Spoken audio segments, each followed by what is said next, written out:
Keçən dəfə izah eləmişdik operatorlar bölməsini. Operatorlar daha doğrusu izah eləməmişdik, izah eləmişdik data tipləri.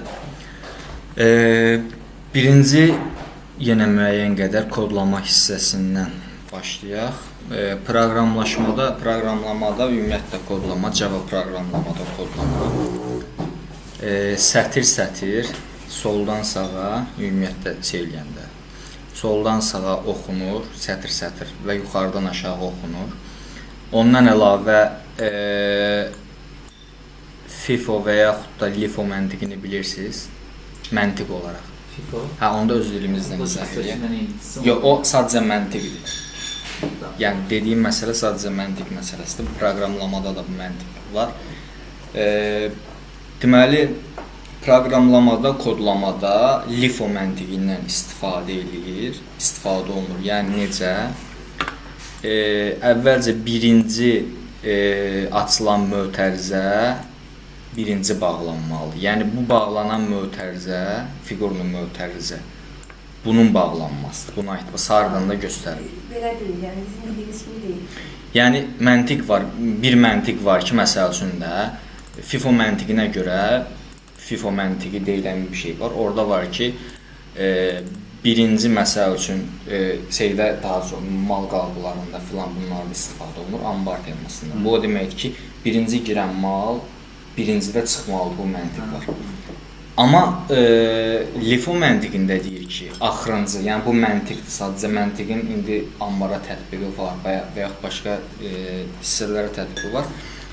Bu LIFO-da last in, first out açılışı bu formadadır. Yəni, sonuncu daxil olan birinci çıxmalı. İndi yaddaş hissəsinə də baxanda FIFO-dan istifadə olunub ümumiyyətlə şeydə. İndi bu məntiq necədir? Yəni, mən bunun içərisində, məsəl üçün, hər hansı bir fiqurlu mötərizə yaza bilərəm. Çünki bunları for-da da istifadə olunacaq, if-də də istifadə olunacaq və yaxud yəni şərtlərdə istifadə olunacaq, dövrlərdə istifadə olunacaq. Orada artıq yəni sonuncu həmin bu bağlanan mötərizə sonuncu açılanı bağlayır. Sonra yavaş-yavaş gedir. Bu şeydə göstərdiyi kimi. Və bu məntiqi niyə görə deyirəm, indi izah edəcəm. Biz burada tip təyin eləyərkən, tip və yaxud nəsə kod yazarkən, indi təzə bir dənə variable təyin elədik, tutaq ki, int. Həmin mötərizədən kənarda artıq çıxandan sonra onu görməyəcəyik. Yəni necə? Bax, məsəl üçün mən təyin eləyə bilərəm, int A-nı təyin eləyə bilərəm, burada da təyin eləyə bilərəm. İndi adi bir dənə if yazım, bir dənə məsəl üçün. If. Buna hələ ki baxmırıq, elə belə. Burada misal üçün int A təyin elədim, bərabərdir 0 yazdım. Burada da təyin elədim, int B bərabərdir 5 yazdım, məsəl üçün. İndi mən burada A-nı çağırmaq istəyirəm, A bərabərdir, tutaq ki, B yazıram, bir problem olmur. Çünki bu mötərizənin açılmamışdan əvvəl biz bunu təyin eləmişik. A olacağı A-nı tanımlar. Yox, tanıyır, görür, A-nı görür. Mötərizənin içindədir. A-nın sıfır olduğunu görmək lazım. Yox, hamısını görür. İndi çatdığım hissəyə qeyd edildi, bax, eləyəcəm. Bax, burada A bərabərdir B yazdım, error verdi bizə. Çünki biz bunu mötərizənin içində təyin eləmişik, variable. Və burada mötərizəni bağlamışıq. Həmin anda, mötərizəni bağladığımız anda artıq həmin təyin elədiyimiz dəyişən olsun. Bu artıq silinmiş olur. Həmin mötərizəni ancaq içərisində istifadə edə bilir. Yəni, mən A-nı integral olaraq təyin eləmişimsə, mötərizədən sonra ona götürüb şar olaraq edirlər. Yox. Bu məsələ, bunun əlaqəsi yoxdur ümumiyyətlə. Data tipin, ümumiyyətlə kod məntiqini hələ izah edirəm ki, mötərizənin içərisində işləmə məntiqini. Data tipi sadəcə misal olaraq göstərir. Nə olaraq tanımlar? Yəni, bax, məsəl üçün, adi bir əməliyyat kimi, misal üçün, B bərabərdir, burada sadəcə A-ya baxırıq. Buyur. Sən də variable şəklində yazın. Int B yaz, sonra göstər. Adi belə eləyək, B-dən istifadə eləmirik. Belə bir şey istifadə eləyək, sadəcə çapa veririk. İndi bunda başa düşəcəyik. System out. Bu çapa vermək üçün istifadə olunur. İndi bax, mən bu mötərizənin içərisində bu dəyişəni çapa vermişəm. Heç bir problemi yoxdur və işləyəcək. Amma mən bunu kənarda da çapa versəm, yenə işləyəcək, bir problemi yoxdur. İşləyəcək. Çünki bax, mötərizəni bağladıq, burada açdıq, burada bağladıq. Biz hələ bu mötərizənin içindəyik. Bu mötərizənin içində yuxarıdan təyin. Ona görə qeyd eləmişdim bayaq. Yuxarıdan aşağı kodlar oxunur. Hələ bu A qalıb, hələ buradan itməyib. Amma işte biz A-nı təyin eləsək, Bir dənə aşağı verilir. A-nı biz təyin eləsək həmin bu şərtin içində, bax artıq bu işləməyəcək. Çünki artıq biz ona müraciət eləyə bilmirik. Bu ancaq təyin olunduğu həmin bu hissədə qüvvədə. Birinci mötərizədə senin qabağında yanır. Biraz kod səviyyəsiz görünür. Ona görə tamam. O birini də düşürür. Bax, görsən bu if-in içərisində olan mötərizə. Bunun içərisində mən bir dənə də if yaza bilərəm, bir dənə də for yaza bilərəm. Fərqi yoxdur, belə uzanı gedir. Mən kodda şərtlərdən istifadə edə bilərəm. Sadəcə məsələ necədir? Bax, indi A-nı təyin elədik çöldə. Lap bax, biraz da çölə çıxardaq. Ümumiyyətlə,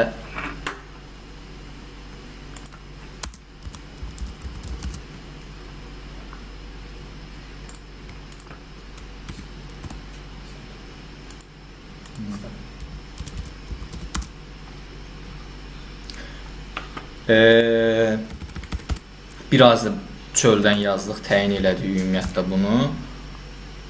Bunun içərisində də istifadə edə bilərik, onun içərisində olan mötərizədə də istifadə edərik. Bu statikin nə olduğuna sonra eləyəcək, qeyd olunacaq. Mötərizədən kənardadır, ona istənilən yerdə sonra istifadə edilir. Onun içərisinə girdikcə istifadə, olduğumuz mötərizənin kənarındadırsa istifadə oluna bilir. İndi bu klasın içərisində olan müəyyən bir şərtlər var, o klass bölməsində izah edəcək. Bax, orada ikinci mötərizə var insanlar. Sistemal print ilə birinci yazılır A. Orada print edir. Ondan sonrakında da print edir. Və hətta ondan sonrakında da print edəcək. Ondan sonraki mötərizədən sonra da. Yox, bundan sonrasında ümumiyyətlə bu funksiyanı, bunu yaza bilməyəcəyik. Bu müəyyən klass mövzusuna gələndə onu qeyd olunacaq əslində. Prosto print edir, yəni texniki olaraq ona müraciət edə bilirik. Başqa bir dənə yaz. Çünki Bundan bir dənə də metod yaz. Çünki ən yuxarıda cavab verişdən sonra mötərizədən sonra. Ona görə. Aşağıya bir dənə metod yaz. Void, bir dənə void yaz.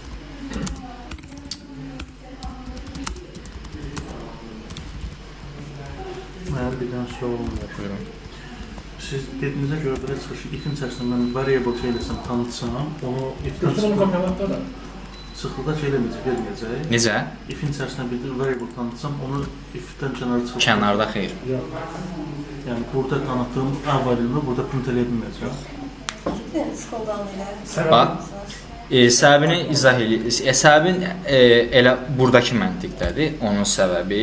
Ya da ki, biz nə məntiqlə istifadə edə bilərik, o da növbəti mövzuda olacaq. Funksiya dəyər göndərə bilərik. Oradan bu artıq növbəti mövzulardadır. İndi baxın. Funksiyada daha şeyləyib, daha yaxşı. Hələ ki ilkində hələ bu kodlama məntiqini eləyək, hələ çünki başa düşülməyəcək. Hələ bir dənə bu məntiqi izah eləyək. Bunu metodlarda istifadə edirəm. Çox sadə bir şeydir əslində. Sadəcə olaraq necə bir şeydir. Integer A bərabər 0 deyəndə ən yuxarıdan o özlüyündə bir dənə yer ayırır. Götürür ramında bir dənə yer ayırır.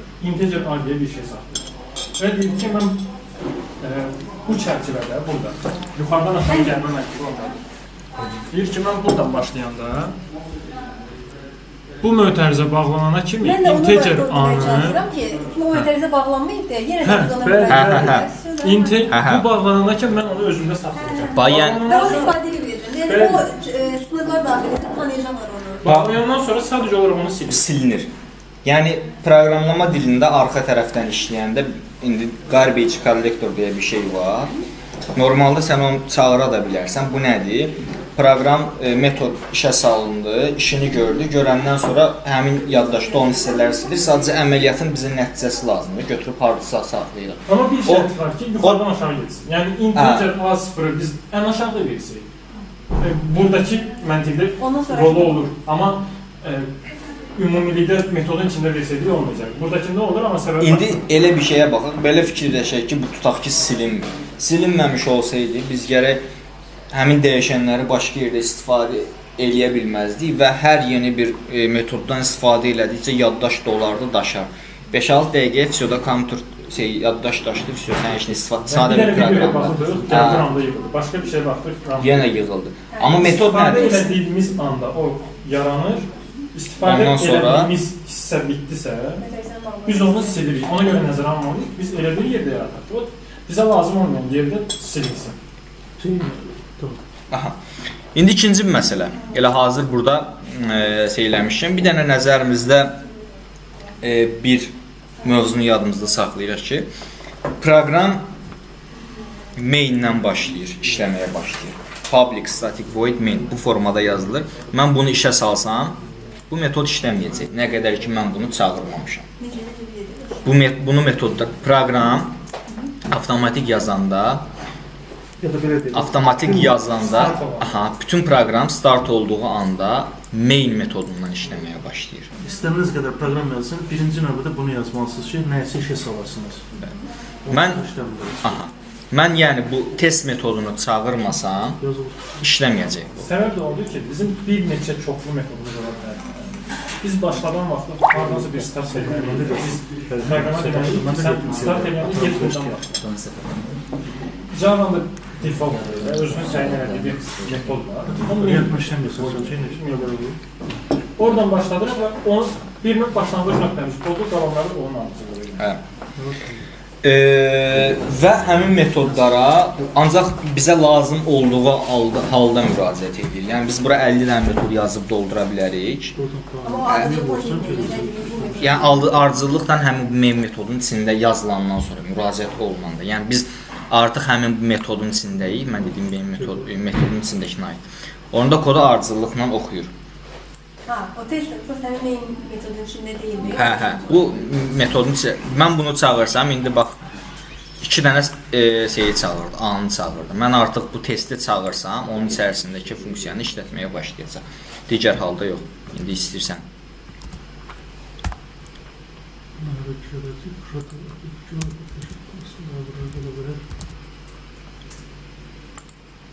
Bax, gördün, 3 dənə çıxdı, işlətdi.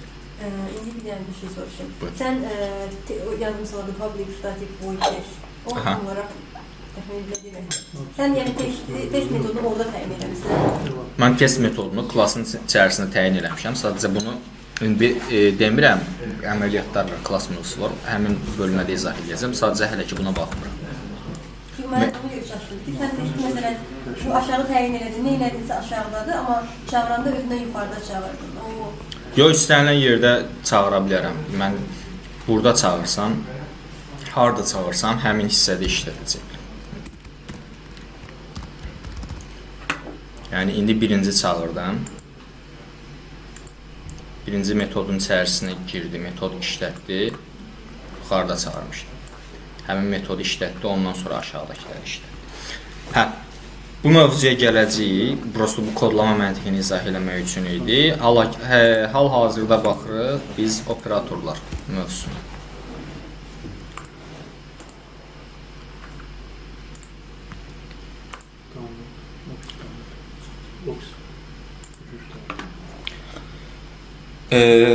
Operatorlar mövzusuna. Operator mövzusu bildiyimiz toplama çıxma əməliyyatları var. Bunları yadımızda saxlayırıq. 2 dənə ədəd təyin eləyək.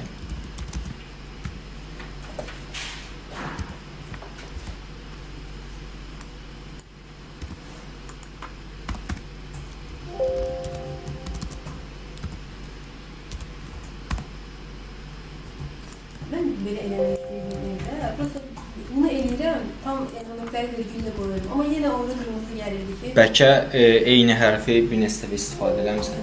eyni hərfi bir dəfə istifadə eləmək Bəs olar. ola bilər ki, fərqli pəkicdə, məsələn, bu pəkicdə istifadə eləmişəm, digər pəkicdə onu istifadə etsəm problem yaranır, eyni hərfdə. Eyni hərfi yox. Yəni sənin dediyim kimi mən eyni hərfi bunun içərisinə də şey eləyə bilərəm, daxil eləyə bilərəm, bir problem olmayacaq. Bayaq dediyim mövzu bu hərf onsuz da bağlansın sonra şey eləyəcək. Hə. İndi nə edirik? Əməliyyatlara baxırıq. Toplama əməliyyatı var. Bir də nəsə alınmalı qrupda paylaşmaq tam sərbəstdir. Hə, qrupda müzakirə gedə bilər. Toplama əməliyyatı var, çıxma əməliyyatı var. Gəl daha rahat burada C-ni verək, C kimi qəbul edək.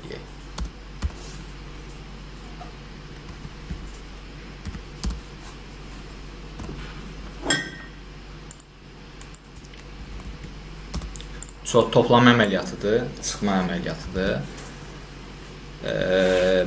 Amma burada bir amma var. Biz burada int tipini int təyin elədik, yəni bunu riyazi hesablama kimi apara bilirik. Biz artıq int əvəzinə string təyin eləsək, toplama olaraq həmin şeyləri, necə deyim, sözləri yanaşı yazacaq, yəni birləşdirəcək. Onları konkat edəcək. İndi həmin əməliyyatlara baxaq. İstəyirsiniz Minusda. yox, toplama ilə. Bunu işlədim. Bax, 6-dır, 5-dir. Nəticədə 6-dan 5-i çıxdı. 6 çıxılsın 5. C-yə mənimsətdi bunun nəticəsini. Yəni biz burada bərabərlik yazanda həmin mənimsətmə işarəsidir bu. Sağdakı əməliyyatı mənimsədir soldakı hissəyə.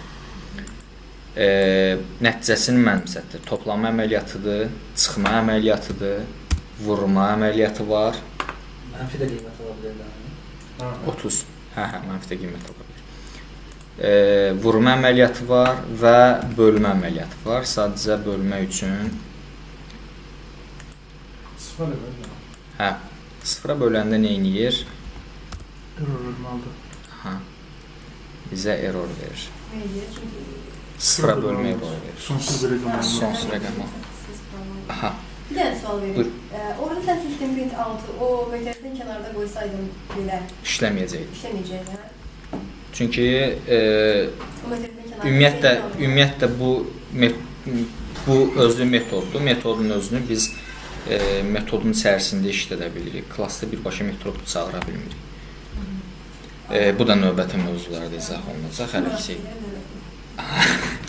yox, hələ ki bu mövzuları bilmək lazımdır ki, operatorları bilmək lazımdır ki, Keçən dəfə öyrətdini A-la B-ni mötərizə içində sonradan təyin etmək üçün. Onunla bunun fərqini. Sonraki mövzularda daha iyi olur. nə? Keçən dəfə elədiyi A-nı B-ni verdik. Aha.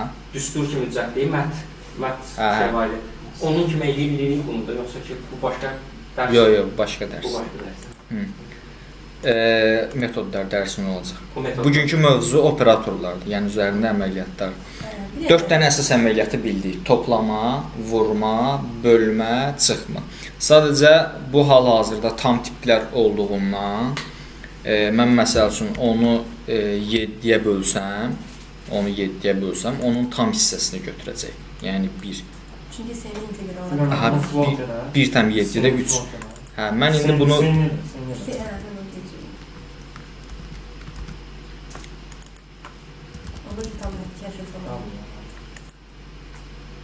yenə eləmir. Səbəb nədir? Çünki biz bayaq demişdik ki, sağdakı hissəni əməliyyatlar üzərində sağdakı hissə üzərində əməliyyatları aparır, sonra mənimsədir sola. Sağdakı hissələrdə biz qeyd eləmişik ki, A-mız intdir, B də intdir. Yəni tam tiplərdir. Artıq bunlar üzərində əməliyyat apardıqdan sonra nəticəni də int tipinə çevirir. Yəni nəticəmiz 1 alınır. Artıq biri mənimsədəndə biri daha sonra çevirir həmin bu double tipinə. Artıq onda casting teması demişdik biz keçən dəfə. Aşağıdan yuxarı çevirmə əməliyyatı gedir yəni. B-ni də double. İndi B-ni biz double elədik. Ona belə başa düşürəm ki, əgər biz A-ya integr edilmişiksə, B-yə integr edilmişiksə, C-yə elə deməyimizin bir əhəmiyyəti yoxdur. Yox, əhəmiyyəti var. Müəyyən bir hissələrdə əhəmiyyəti var. Onu sadəcə çevirəcək. C-nin əhəmiyyəti yoxdur. C yenə double olaraq qalır. Sadəcə C-nin A bölü B double ola bilmir. Yəni belə bir şeydir də. Yəni riyaziyyatdan fərqli riyaziyyatlar məsələn məntiq belə deyir. Deyək ki, biz yazmışıqsa ki, riyaziyyatda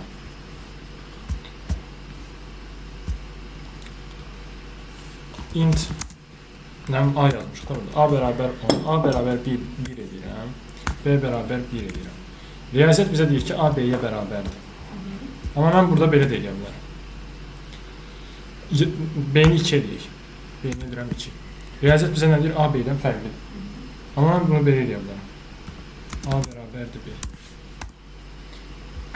Bu nə tür? A bərabərdir B. Yuxarıdan aşağı elədiyi üçün double şey edilir. İntə çevir. İntə çevir burada. Casting'dir. Yox, bu casting'dir. Casting'dir. Burada A bərabər B-dir. Burada nə demək istəyirəm?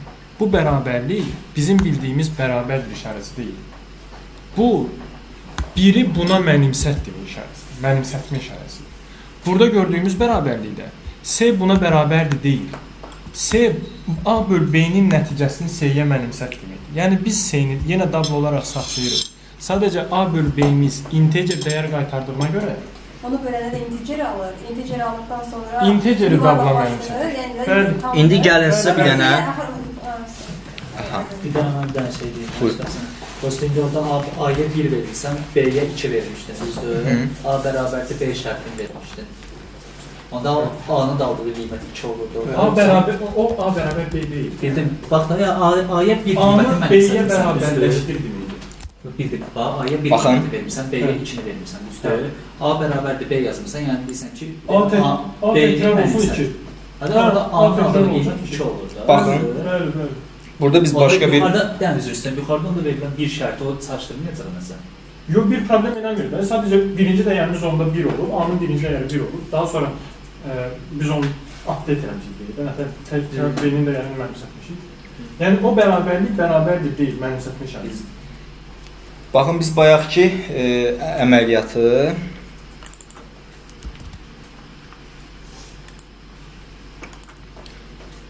əməliyyatı burada da bu formada da həll edə bilərik. Yenə A intdir, B intdir. Sadəcə biz casting söhbəti işlətmişdik. Bildiyimiz riyaziyyat söhbəti. Riyaziyyatda nə deyir? Birinci mötərizənin içi həll olunur. Sonra məsəl üçün A üstə gəl mötərizədə A-nın şeylər varsa, birinci mötərizənin içi həll olunur. Burada da eyni formada içəridə nə proses baş verib? B intdir. Birinci B-ni çevirib double-a. Double-a çevirəndən sonra artıq tip olaraq dəyişdi oldu həmin əməliyyatın casting prosesi gedəndən sonra. Bunun tipi oldu double. Artıq ondan sonra həmin proses yerinə yetirdi. Yenə də əməliyyat yerinə yetirdi. Yenə də nəticəni verdi bizə. İntegri double böləndə heç bir problem yaşamadı. Əməliyyatlardan biri, hesablamada olan əməliyyatlardan biri fərqli tip olacaqsa, hansı tip daha böyükdürsə, həmin tipə çevirir avtomatik olaraq.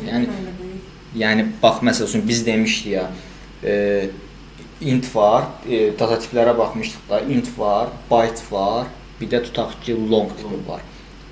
Bu üç dənə üçündən də əməliyyatda bunların üçündən də istifadə eləsək, long-u göstərəcək. Java-nın idenin özəlliyidir. Java-nın özəlliyi tanıyır. Bilir ki, deyir ki, bir də mən səni double eləsəm, A-nı double eləsəm, avtomatik double cavab olacaq. Bəli. Integer tipindəki, misal üçün byte olmasın, short tipində olan dəyərin 32.000 dəyər tanıyır da. Mən byte-ı asanlıqla shorta çevirə bilərəm. Bir də sənin üçün cast edib yormayayım deyə Java-nın verdiyi daha rahatçılıq üçün verdiyi bir şey. Yəni biraz məntiqsiz çıxır da, bir də onu təkrar çevir shorta, sonra bir də bərabərləşdirib prosesi uzunlaşdır. Onun üçün verdiyi bir şey. Aha. Bir növ, yəni bir orada A integer olaraq vermişik, B-ni də double çevirdik. A-nı da double çevirir, ki, necəsə. A-nı double yox, A bölü B-nin nəticəsini çevirir. Çünki baxır ki, B double-dur. Deyir ki, sən bir də istifadə elədiyin hesablamada bir dəyər double-dur. Mən A-nı da double olaraq Dəyişən hissə hansı hissə olur? Dəyişən hissə hesablama prosesində gedən şeylər deyil, dəyişənlər deyil. nəticəni mənimsətdiyimiz hissədir. Yəni burada prosesdə görsən B iştirak eləyib, amma B-nin tipi dəyişməyib. B özü olduğu kimi qalıb. Biz C-yə mənimsətmişik. Dəyişən burada C-dir. Biraz metod tərəfdə zaten daha iyi. Hə, hə. Yaxşı, bir dənə mən Buyur. sual verim. Biz da ki A-ya 5 verdik, B-yə 10 verdik. Aha. Və aşağıda da B-ni double kimi mənimsətdik. Aha. Nəticə nə verəcək mənə maraqlıdır. A-ya A-ya 5, B-yə 10. Yəni kəsr alınsın. Aha. İstə integer. 0 tam hissəsini götürəcək. Sistemiklə, əla. İndi bir məsələ var. Tamam, burada 0-ı Da bir də aldıq. double'lara nəyə baxam? Belə. Hə, double'lara necə kəsir gəlir? 0.5. Hə, ay maraqlı. Burada nəticə verdi bizə 0. İndi bunu int kimi götürək. İndi digər bir dənə də əməliyyat var. Faiz əməliyyatı. Bu onun kəsir hissəsini göstərir. 5'dir.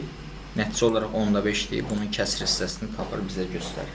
Faiz əməliyyatı. A-nın B-nin neçə hissəsi olduğunu göstərir. Neçə faiz Yox, olduğunu. kəsir hissəsini. Bax, misal üçün mən burada 12 yazım.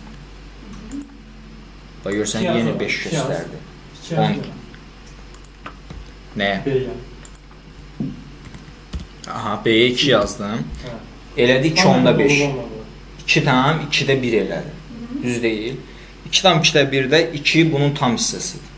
Bölür və kəsir hissəsini Hə, göstərir. bölüb tam hissəsini bayaqki int göstərirdi. Kəsir hissəsini də bu göstərir. Bir göstərir. Double qoyanda, əgər hissəni bir double... Və ondalıq hissə ilə göstərmir ha. 2.5 hissə ilə göstərmir. 2 tam 2-də 1 hissəsi. Yəni bu formada göstərir. Bunu daha çox elə faiz adından məlum faiz əməliyyatlarında istifadə olunur daha çox və yəni artıq şeydə onda da istifadə olunur. Necə? Bax, məsəl üçün yuxarı 10 deyək, burada 5 deyək. Müəyyən bir əməliyyat tutaq ki, hesablamışıq. Əməliyyat nəticəsində də tutaq ki, intlər üzərində, integer tiplər üzərində əməliyyat aparır. Artıq bununla biz yoxlaya bilərik ki, 0-dırsa bu tam ədəddir. Yəni kəsir hissəsi qalmırsa tam ədəddir. Bunu həmin məntiqdən yoxlaya bilərik. 5 dənə əməliyyatı bildik.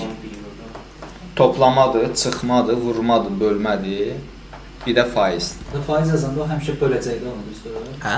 Faiz yazanda o həmişə böləcəkdə onu. Böləcək və nə qədər istəsən bölə bilmə olur. Və indi bir dənə digər şeylərə keçməmiş bir dənə Biz hamısını integer kimi təyin elədik. C-yə burada double kimi təyin eləsək yenə də eyni işi görür. Faiz yenə olduğu kimi funksiyanı tətbiq edə bilir. Artıq onda əslində daha çox ehtiyac olmur axı. C-ni double eləsək. C onsuz da double olacaq. Əks halda biz casting eləməliyik.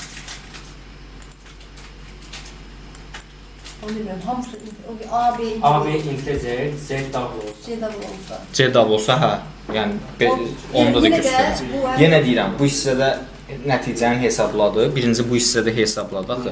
Hesablayandan sonra bunun nəticəsi int oldu axı. Bir dənə o inti double çevirəcək, sonuna 0 atacaq. Hə, sonuna 0 atacaq. Yəni onda faizin bu gördüyü iş yapamayacaq. Yox, nəticəni göstərəcək. Məsəl üçün 1 deyil, 1.0 verəcək bizə. Hə, də belə baxanda biz kəsr birinci zaten biz yan tərəfini götürürük. Hə, sağ tərəfi hesablayırıq, ondan sonra mənimsəyir. Aha. Fərq eləmir də belə deyək. Aha. İndi bir dənə dediyim kimi string üzərində əməliyyatlara baxaq.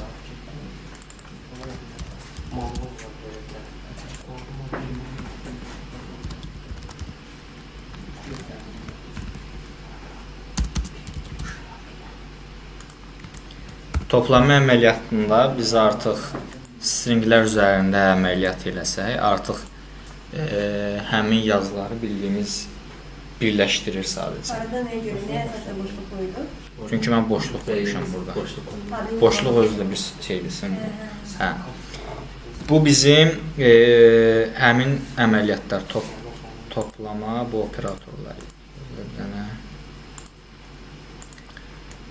Vurma, faiz bölmə, toplama, çıxma əməliyyatları, shift əməliyyatlarına ehtiyac yoxdur. Sonra var əməliyyatları. Müqayisə əməliyyatları, hə. Bu əməliyyatların artıq nəticəsi, bu əməliyyatlar hesablamanın ümumiyyətlə nəticəsinə aparır da həmin bu operatorlar. Bu əməliyyatların nəticəsi bizə qaytarır boolean tipində, true və yaxud false, düzdürmü və yaxud səhvdürmü. Yəni məsəl üçün A-nı 5 yazdıq, B-ni 6 yazdıq. Yəni inteqrasiya bunları.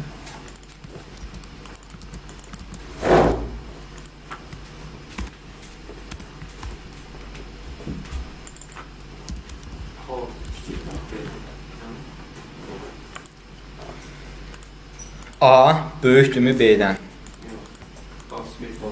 False verir bizə. Nəticəni verir. A kiçikdirmi B-dən? True verir. Nəticəni verir. Ondan sonra var böyük bərabərdir, kiçik bərabərdir. Artıq burada məsəl üçün bildiyimiz yenə riyaziyyatdakı əməliyyatlarda böyükdür, kiçikdir, böyük bərabərdir, kiçik bərabərdir temasıdır burada. Bir də artıq bərabərliyi biz bununla yoxlayırıq. Yəni bildiyimiz riyaziyyatdakı bərabərlik bu formada bərabərlikdir. 2 dənə bərabər işarəsi qoyulur. Hə, bu da bərabərsə true qaytarır, bərabər deyilsə false qaytarır. Bütün bunların hər biri üçün mən seni milyon olaraq təyin etməliyəm. Necə? Bütün bunların baş verməsi. Yox, seni gələcəkdə biz həmin bu əməliyyatları biz istifadə edəcəyik şərtin içində. Axı biz seniz və A bərabər B-nin birbaşa senin yerində print edəcəyik. A bərabər. Mən birim, yəni senin tayfını milyon olaraq təyin edilməlisin. Ona ehtiyac yox. Bu sadəcə nəticəni qaytarır. Prosta boolean biz demişdik ya, boolean 2 dənə cavab alır. True və yaxud da false deyir. Amma false-un yəni boolean olduğunu göstərmək üçün false deyirsən. Yox, düz ya səhv olduğunu yox. göstərmək. Biz bunu boolean tipini, biz true false tipini istifadə edəcəyik şərtlərdə. Biz dövrlərə bu mövzunu keçirik ki, dövrlərə çatanda artıq şərt verəndə ondan istifadə edirik. Həmin tiplərdən də yenə istifadə olunur. Yəni 2 cavab ya düzgünlük və yaxud true və yaxud false dəyərləri göndərilən hissələrdə. Amma yəni burada göstərməyən məqsədi əsas yəni operatorun özü bunun qaytardığı nəticə. Və bir də bizim əməliyyatımız var, nida. Nida bərabər deyildir. Yəni bərabər yoxlayır, bərabərdirmi sual verir. Bərabər deyil artıq deyir, bərabər deyilmi sual verir bizə. Yəni 5-dən 6 bərabər deyilmi? True, hə, bərabər deyil. O nəticəni qaytarır. Və bundan başqa şərtlərin içərisində bizə hələ ki o birlərə ehtiyac yoxdur. Bir də şərtlərin içərisində və ya əməliyyatları var. Bu da riyaziyyatdan. Yəni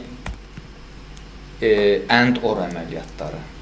Bunu deyəsən istifadə eləmişsiniz bunu riyaziyyatda, yoxsa məntiq əməliyyatları. İstifadə eləmişsiniz. İndi bunu sadəcə belə olaraq söyləyim. True, false. Yuxarıdakilərdən istifadə eləmədim. And əməliyyatının üzərində aparılan əməliyyatları bilirsiniz də yəqin ki. And əməliyyatında hər iki tərəfdə boolean tipləri iştirak edir, yəni true, false kimi. Bir dənə vərəq olsa.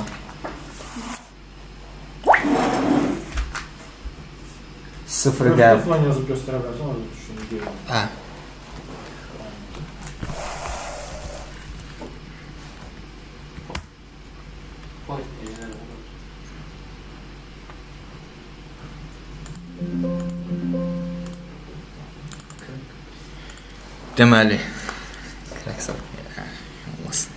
Deməli, true-nu sıfırı qəbul elədi, false kimi. Biri qəbul elədi, true kimi. Okey, bu hissə okeydir də ikili əməliyyatlarda. Deməli, and əməliyyatı var və or əməliyyatı var. Nə var? Or və ya.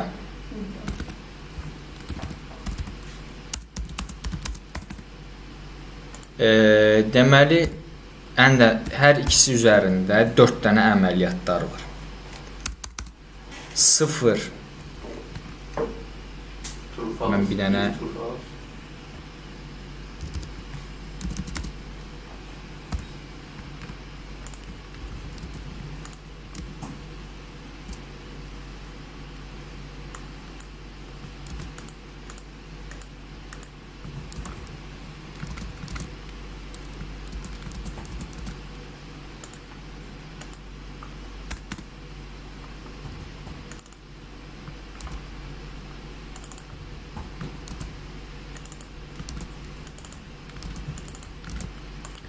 hə.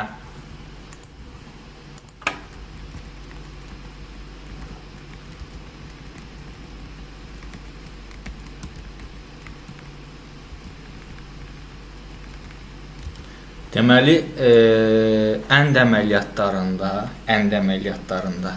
sadə bir formada yadınızda saxlayın. Əgər hər iki tərəfdən və yaxud iştirak edən tərəflərdən fərq yoxdur. Biri false-dursa, nəticə false olacaq. Yəni, false nə nəticə verəcək bizə? False. False-dan true nə nəticə verəcək bizə? Aha. Yenə false verəcək. True-dan true. Bir dənə true-dan true halında bizə nəticə kimi true nəticəsi verir. Or əməliyyatında əksinədir. Əgər tərəflərdən birində true varsa, nəticə truedur. Oldu. Yəni, birinci true olur. Birinci false olur. Bir dənə birinci false olacaq.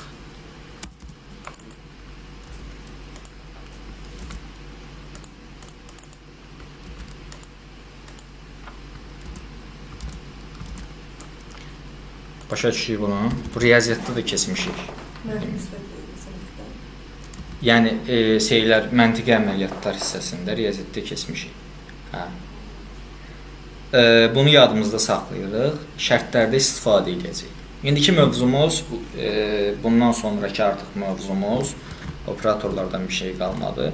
Bundan sonraki mövzumuz istifadə elədiyimiz, algoritmdə istifadə elədiyimiz şərt mövzusudur. Yəni, o əndlə onlara aid birini verəcəksən, bir şərtlər. Göstərəcəm. Şərtin içində göstərəcəm. Baxın, mən şərtdə ola bilsin ki, mən şərtin içində göstərmişəm ki, bir neçə əməliyyatlardan istifadə eləmişəm. Yəni, şərtdən yoxlamaq istəyirəm ki, bu əməliyyat düzgündürmü və başqa əməliyyat düzgündürsə, bu şərtin içinə girsin, yazdığımız həmin şeyi yerinə yetirsin, nəsə bir nəticə qaytarsın və s. İndi məsəl üçün, adi hərflərdən verim. Hə. Ümumiyyətlə, yazılışı bu formadadır. 5-5-ə bərabərdir. Hə, şərt veririk hələ ki. Bir dəqiqə. Yazılışı bu formadadır. If-i yazdıq, mötərizəni açdıq, bağladıq. İçərisində, əgər deyirik, bu mötərizənin içərisi true-dursa, düzgün nəticə qaytarırsa, mötərizənin içinə girsin. Əks halda girməyib çıxacaq.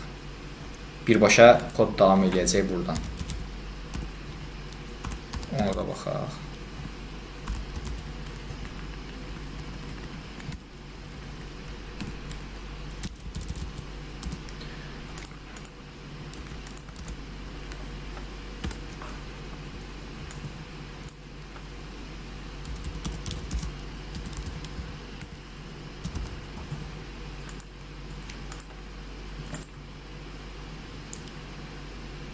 Şərt ödəndi. Birinci bu əməliyyat yerinə yetirildi. Nəticə nə qaytardı? True qaytardı. True qaytardığı üçün, hə? Orada nə əməliyyat yerinə yetirdi? Burada soruşuram ki, 5-5-ə bərabərdirmi? Yuxarıdan kod oxuya-oxuya gəlir. Bu hissəyə hələ ki müvəqqəti olaraq baxmırıq. Komment alırıq.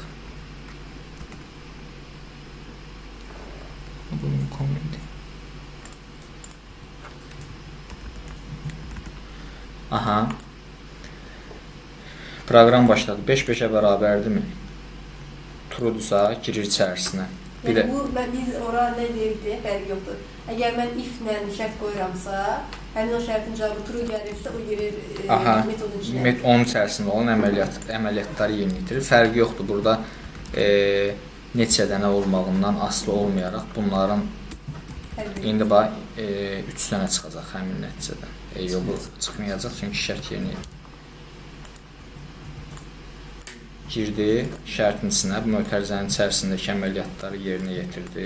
Olanda girir, çıxdı. false olanda girir. Hə. False olanda girmədi.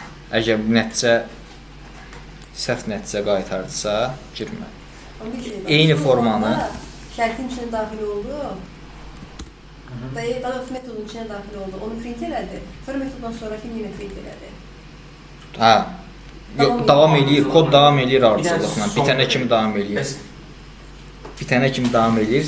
Mən qeydlərimi aparım, içərisində olacaq. Hə. Bunun üçün digər bir deməli biz axı hesab alqoritmində göstərmişdik. Şərtin hə tərəfi də var, yox tərəfi də var. Əgər deyilsə tərəfi də var. O halı üçün biz istifadə edirik else əməliyyatından, əks halda.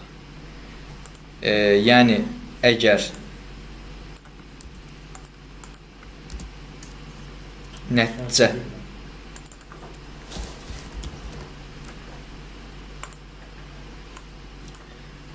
əməliyyatı yox, bunun içərisindəkini yoxluyur. Əgər true qaytarırsa girir onun içərisinə. Əgər yox, false qaytarırsa girir else-in içərisinə. Bunu biraz da artıra bilərik, həmin bu əməliyyatın özünü biraz da artıra bilərik. Deyə bilərik ki, həmin o şərtlərin özünü artıra bilərik. Deyə bilərik ki, 6 bərabər 7-sə. aha. Birinci yoxlayır bu şərti. Bu şərt yerinə yetirilməsə, else halına baxır. Yerinə yetirilməsə. Else halından sonra else if-dən istifadə edirik. Biz bu halda bir neçə dənə şərtdən istifadə edə bilərik. Yəni tutaq ki 5 bərabərdir 8-dirmi, 5 bərabər bir-bir yoxlamağı tutaq ki, bir-bir yoxlaya gelir. Yəni axırda və ya tutaq ki 5 bərabərdir 5-dir. Hə, indi bir dənə məsələdə yazım. Bax bu hala girdi. False qaytardı, false qaytardı, false qaytardı, false qaytardı. Else digər bütün hallarda baxır. Else if-də deyir ki, yuxarıdakı şərti yoxluyursan, digər halda baxırsan, digər halda yəni şərti verirsən. İndi bir dənə məsələ var. Biz deyə bilərik ki, bax bu halda da ödədi, bu halda da ödədi. Ümumiyyətlə if söhbətində bunlar yəni kod olaraq bir yerdə istifadə olunur. If şərti ödəndisə, artıq ondan sonraki şərtlərə baxmır. Ona görə bu şərti yerinə yetirəcək, artıq bunun içərisinə girməyəcək. Baxın. Else if-də. Ancaq həmin kombinasiyada olan şərtlərin heç biri var. Else if-də də var, şeydə də var, switch case-də də var. Bunun alternativ variantı switch case-dir. Onu artıq F tapşırıq kimi verəcək araşdırasınız. Bir dənə sual verim. If-də şərt edəmədi, tutaq ki. Yazıq 5-6. Else-də də şərt edəmədi. Else if yoxdur. Sadəcə yox. Else deyir ki, if-də şərt ödənmədisə, else digər hallarda baxır. Digər bütün hallarda.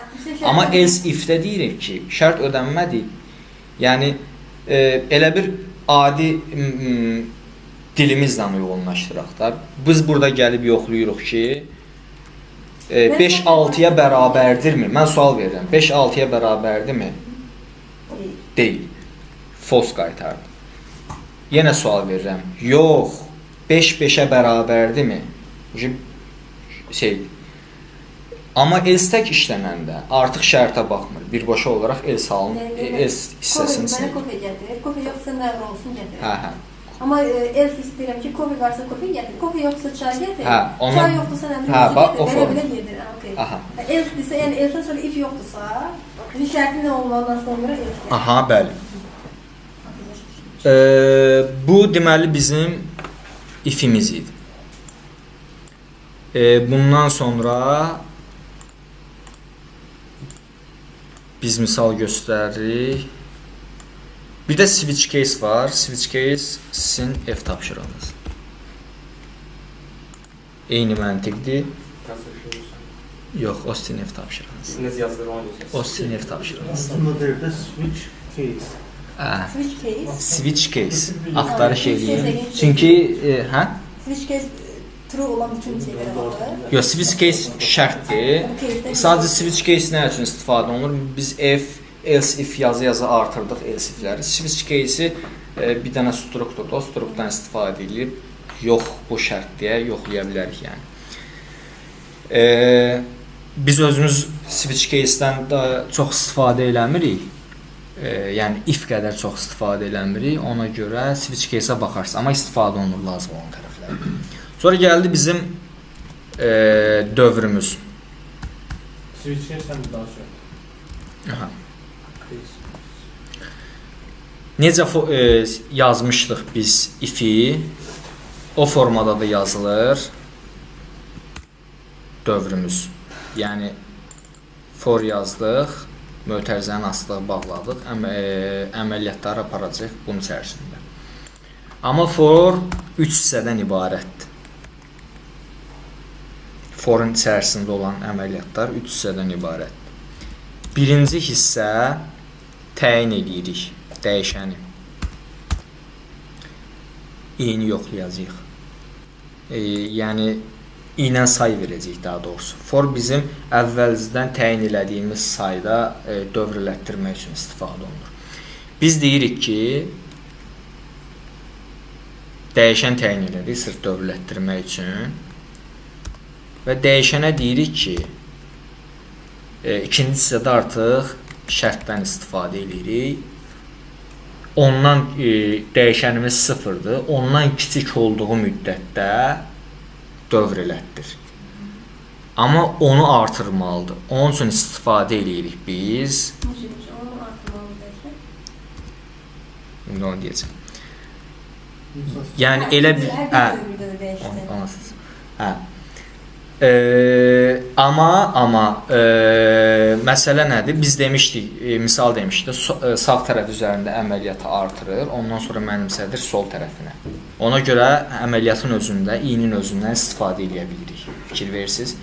i dəyişən verdik, özündən istifadə elədik, qiyməti 0 idi. Üzərinə gəldik. İndi kiçik bir hesablama aparaq üzərində. Hə. Üzərinə 1-i gəldik. Ondan sonra əməliyyatlar yerinə yetirir. Ancaq bu şərt ödənildiyi halda. Əsas məsələ bu şərtin ödənildiyi halda. O elə debaqla eləyəcəm. İndi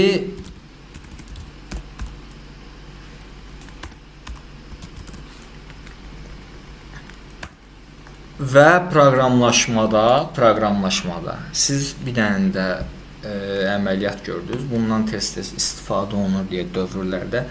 Bunun əvəzində 2 dənə plus-plusdan istifadə edə bilərik. Bu elə bu deməkdir, yəni. i bərabərdir, i plus 1 deməkdir.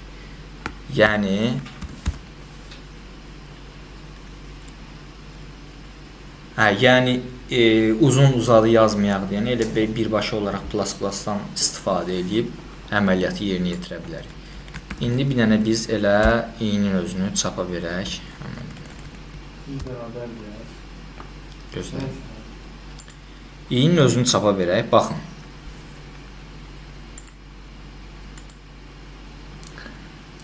Baxın, əməliyyat göstərir.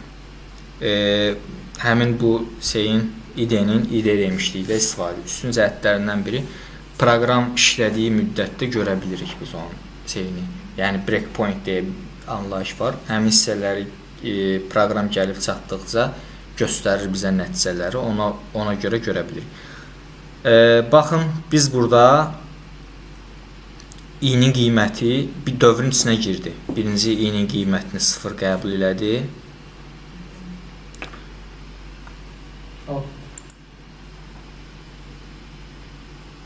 İkinci dəfə gəldi dövrə, i-nin qiymətini 1 qəbul elədi.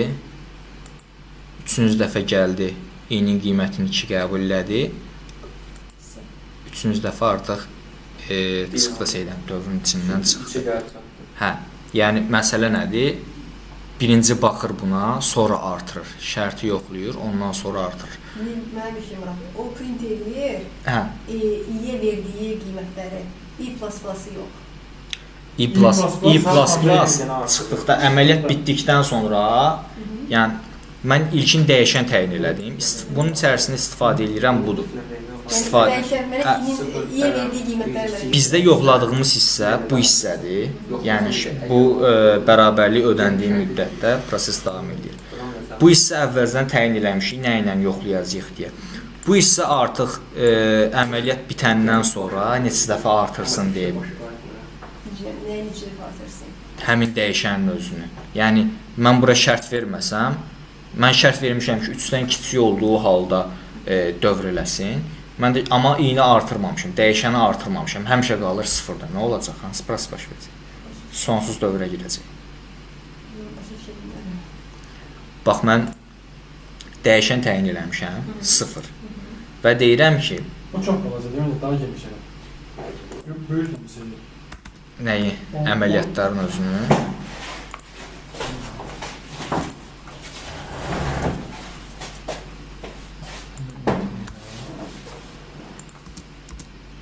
Hə, görünüş baxımından. 3 dənə hissə var da bildiyimiz. Birinci başlayanda ən birinci. Bu giriş anda bundan başlayır. Başladığı gəlir bu tərəfdən. Buradan davam edir. Gəlir şərti yoxlayır bu şərt. Doğrudur şərt. 0-dan başlayıb da. Doğrudur şərt. Nə edəcək? Keçəcək bura. Buradan bura kimi olan hər bir şeyi işlədir. Nəticəni print edir. Yox, Nəticə print eləmək hissəsində mən burada yazmışam deyə print edirəm. Yəni heç yazmır. Mən burada başqa bir əməliyyat da edirəm. Nəticə print yazdım. İ-yə birinci 0 verir. Hə, i-yə birinci 0 verir. Birinci 0 halında verəcək. Artıq buradan çıxandan sonra i-ni artıracaq.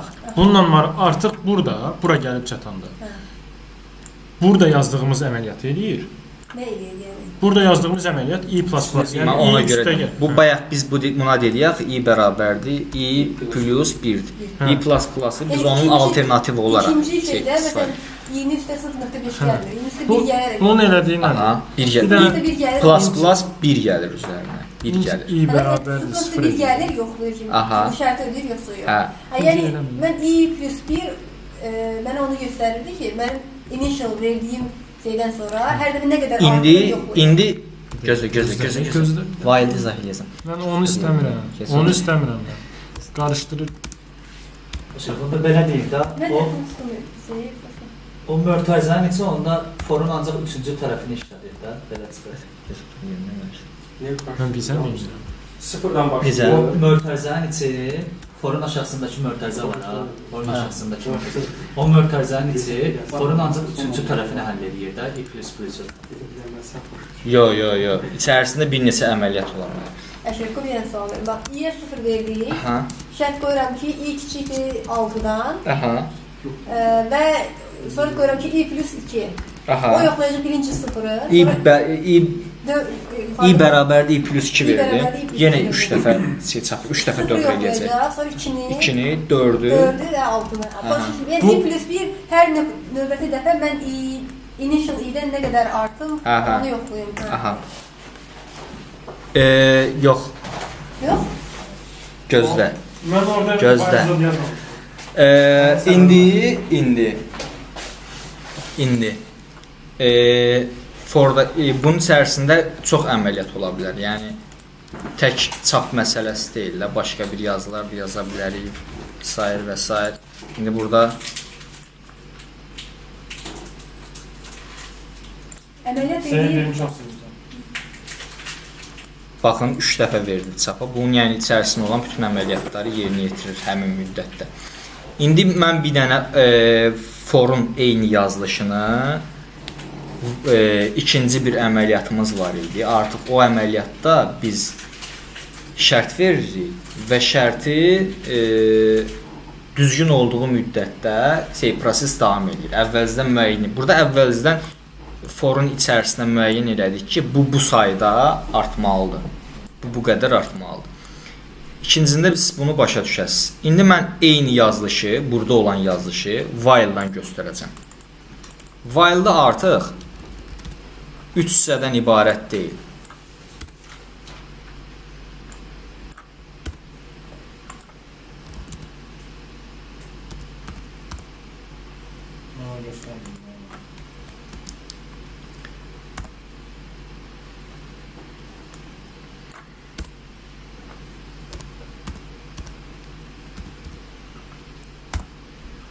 Baxın for nə edirdi orada? While nədir? While deyir ki, mənim şərtim ödənildiyi müddətdə dövr elə. Yəni bunun içərisində yenə şərt. Prosta həmin müddətdə dövr elə. Bu nəticə kimi 3 dənə nəticə çıxaracaq. 0, 1, 2. Amma bu baxışla biz fora baxa bilərik. Baxın, bu elə həmin forun yazdığımızı yazmışıq while-la. Prosta while-dan başqa cür də verə bilərik. Yəni nəticəni onun içərisində dəyişmişik deyə. Nə edirdi? For nə edirdi? For int ilə forun içində təyin eləyirdi. Biz kənarda inti təyin elədik. İni təyin elədik. Həmin i-yə şərt verdi. 3-dən kiçikdirmi? Şərt ödəndi. Girdi əməliyyatın içinə. Yerinə yetirdi. Yerinə yetirəndən sonra i-ni 1 artırdı. Bax, həmin hissə forda yazılmışdı burada. Forda 3 hissəyə bölünmüşdü həmin yazılışlar. Baxın, mən indi istifadə eləmişəm i-dən, ona görə j-dən istifadə edəcəm.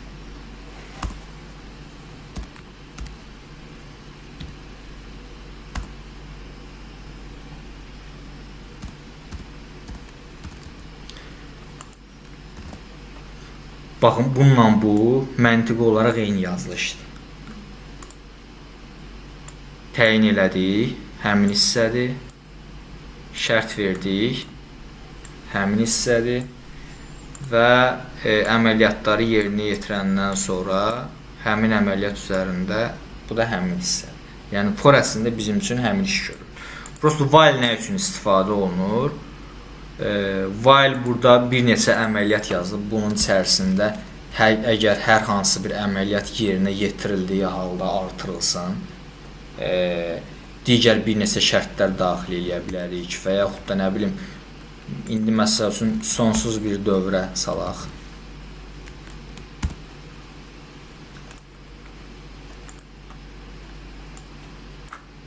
Bax, dayanmır, sonsuz müddətdə davam edir. Görsən, çıxmır. Algoritmin xassəsi var idi, biz onu körrəlıq. Baba davam edir. İndi gör neçədədir? 650 neçə min, nə bilim neçədə. İyə 0 verdi. Hə? İyə 0 verdi. İyə 0 verdim. Şərt də vermişəm ki, ya burada ümumiyyətlə i-ni yoxlamamışam. Mən prosta 1 bərabərdir 1 yoxlamışam. Deyirəm ki, true olduğu müddətdə işlə. Print out elə i plus 1-i. I plus 1-i eləsini, mən şərtdə 1-i yoxlayıram, bunu yoxlayıram axı. Mən şərtdə 1 bərabərdir 1 yoxlamışam. Niyə o print out edir, onu bilmir? Çıxa bilmir. Əməliyyatları hesablayır da, sayını hesablayır. Çıxa bilmir, amma Neyin sayını hesablayır? yo, mən burada əməliyyat vermişəm. Çapa mən i-ni vermişəm. Hər dəfə də i-ni artırır. Amma mən burada ümumiyyətlə i-ni yoxlamamışam. Yəni dövrümüz hansı halda yerinə yetirir? Dövrümüz nə qəbul edirdi bizim? Boolean tipi. 1 bərabərdir 1 nədir? Nəticə nə qaytarır? True. True olduğu müddətdə də dövrümüz də deyir, true olduğu müddətdə işlə. Hə. Bu da daim true cavabı qaytarır. Və yaxud mən tutaq ki, bunu dəyişdim. Görürsünüz, sonsuz dövrə girdi, çıxmadı. İndi biraz Hə. Və yaxud mən lap i ilə yoxlayacağam. Deyirəm ki, i -1-ə bərabər olduğu müddətdə işləsin. Niyə bir dəfə çıxardı? Gözləyirəm. Bir yer sıfır vermişim ona göre. Yox, Success yox. rate.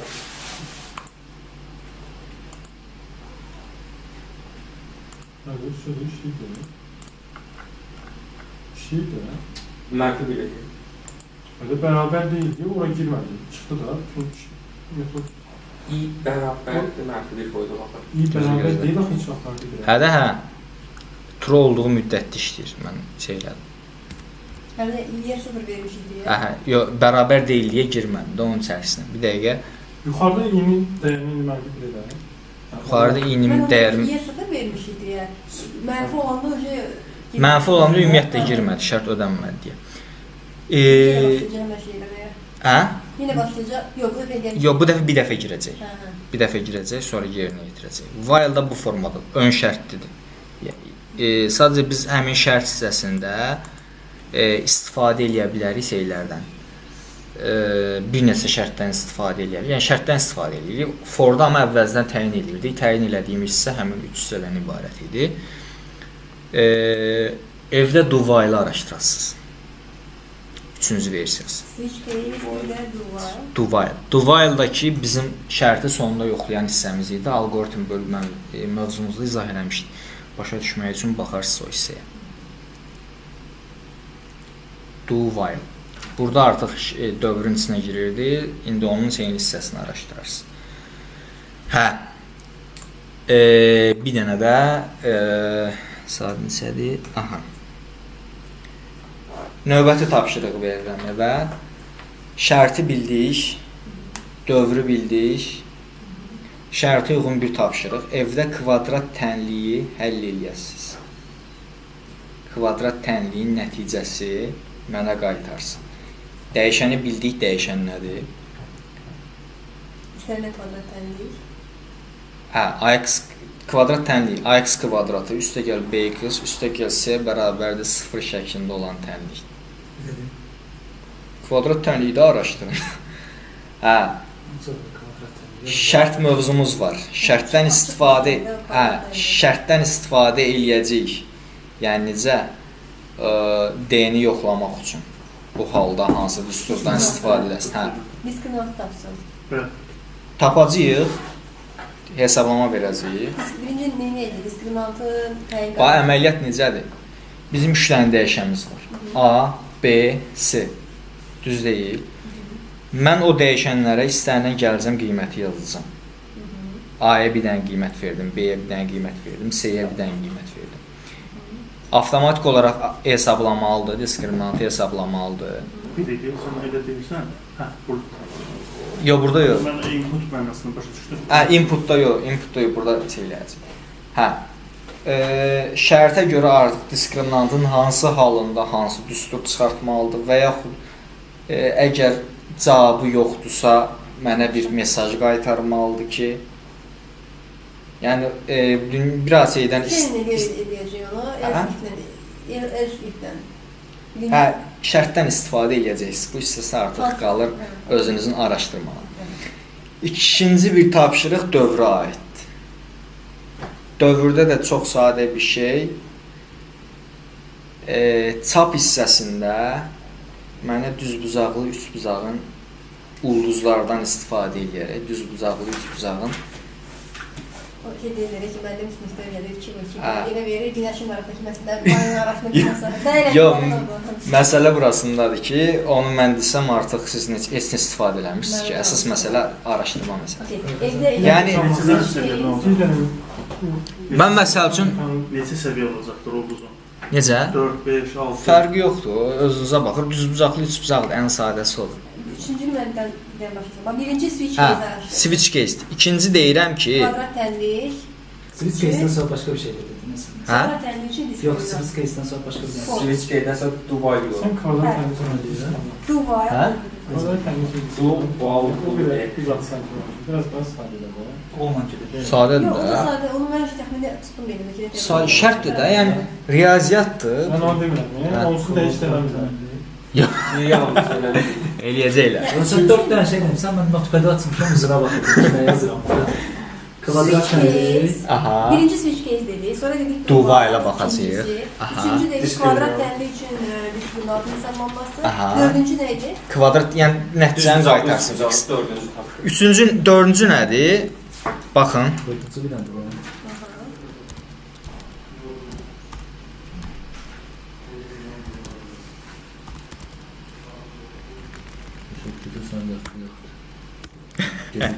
Ya.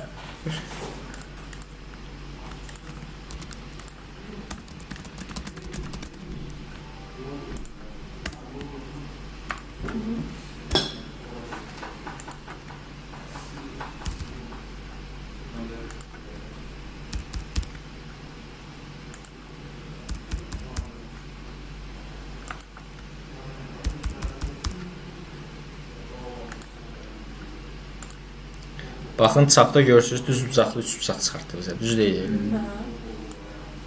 Bunu dövrdən istifadə eləyərək sadəcə bir dənə çap funksiyasından, sadəcə bir dənə çap funksiyasından istifadə edəsiniz. Ulduz xarakterlərindən. Ulduz xarakterindən, hə, ulduz xarakterindən. Düzbucaq. Aha, düz bucaqlı, üç bucaq çıxartdı. Sən düzəltdiyindən deyil. Bunu çıxaracaq, amma ki siz system out print line funksiyasından sadəcə bir dəfə istifadə edəsiniz. Bir dəfə. Dövrü keçmiş. Ulduz üstə gəlməli olar dəqiq. Bax da, bax gör, üstə gəl o nəticəni verir, yoxsa yox. Aynen. Sırf transferlə əşli şəkildə qaldı çünki. Biz olmasa bir ipucu verirsə, 2 dənə Nə? 2 dənə stringin toplanması ipucu dərsini keçmişik. yox da 2 dənə döngüdən istifadə edəcəksiniz falan. Onlardan böyle Bir dənə döngüdə, bir dənə fordan istifadə 2 dənə edəsiniz. döngü, çox sadə. Bir dənə fordan. Yox, bir dənə for. Mən 2 dənə forma gedəcəm. Amma belə bir şey var. İnternetdə onunla əlaqədar yetərincə material var. Niye İnternet iki bu- tane fordan yedi? 2 dənə form, çox sadə. Ən Üç dənə sadə forma form. başqa mümkün deyil onu yığmaq. Bir tane forma verəcək karakter olarak ulduz təyin etmək üçün, yoxsa? Yox. Yaxşı, birinci forma başa İkincisi ikinci var mı? nə üçün? Hə, Var, içsə for. Yaxşı, bu mövzunu saxlayıb, bu mövzunu gələn dəfə verəcəm. Nasıl mövzu? Mən İki dənə form qarışdıracaq. Mövzu çətin deyil. Prosta qaranlıq verib, biraz başqa. Araşdırmaya görə vermişəm. Bu bərabər tərəfli üçbucaq deyirsə, demək ki, o birinci bərabər tərəfli? Bəli. Elə də dedi. Bərabər tərəfli demək. Yox, yox. Prosta düzbucaqlar, üçün düzbucaq, üç bucaq. Bunu bərabər tərəfli sevəcək mən deyirəm. Üçbucağın şey olması fərq eləmir ki, düzbucaqlı və ya da şey olması. Düz bucaq, üç bucaq, prosta bucaqları bərabər olsun, yoxsa yox. Çünki orada fərq Bir var. dənə fordur. Uzatmayın. Bir dənə fordur. Bir dənə fordu. Bir dənə fordur. Əşrəf, sualı düzgün təkrarla. Bax orada belə bir Düz məsələ bucaq, var. üç bucaq. Düzbucaqlı, üçbucaqlı Bucaqlar məsələ bərabər olsun, başqadır. yoxsa yox. Düz bucaq, mən yox. Sən özün Bərabər düzəldirsən. yanınca. Bir dəqiqə sakin. Onda verəndə. Mən görüntüsünü verdim. Mən burada görüntünü verdim. 3 dənə ulduzla yazmaq olar, yaxşılanır. Hə? 3 dənə ulduzla həll etmək olar. Bir dənə fordan həll eləmək olur. Yox, 3 dənə ulduz çıxartmaq olar. Bax aşağıdakı ilk 2 sətrim var, orada çapa düşən. Bunu bir də formla eləmək olar. Bu bir dənə Rekord formla yazar. eləmə, Elə eləmə. 2 sətrim var. Mənə Sən mənə deyirsən, hə. bilirəm nə deyirsiniz. Bununla eləmək olar. 5 dənə ulduzu olsun, fərqi yoxdur. 6 dənə ulduzu olsun. O Yəni nə? onun fərqi yoxdur, bərabər Bu yanınca. düzbucaqlı, üçbucaqlı. Bunun hər bir Düz bucaqlı amma bir fordan həll eləmək olar. Mən bunu vermişəm. Başqa Bərabər heç tərəfli mən eşitdim. Bərabər Yox, tərəfli olan iki düz dənə bucaqlı. olmalı ki, biz uzunluğun ikinci fordanı yeri qoyuruq ki, bu qədər də deyilən aslında. Ki biz aşağıdakı ulduzlar digər mövzuları keçməmişik. Dövrün sayını Forun ən içində sonda gələn forun içində bir dənə Bir çap eləyəcək. Bir dənə forun ortasındakı funksiya var, hansı ki, nə oxuna qoyulur. bərabərdir? Onunla qoyanda gəlib 5 dənə ulduza çatanda saxlanmaq şərtini verib bilərdinizsə. Deyə bir şey. O sizin öz dünya görüşünə baxır. Necə istəyirsiniz həll edin. Mən bir dənə sual var. Bu iki dənə for deyildi da. İkinci Bir dənə fordur. Biz onlar qarışdırdı. 2 dənə for hissəsindən Bir oldu. dənə formla bəs edir. Amma bərabər tərəfli Bərabər tərəfli üçün mən onu deyirəm ki, bərabər tərəfli üçün biz dövrün sayı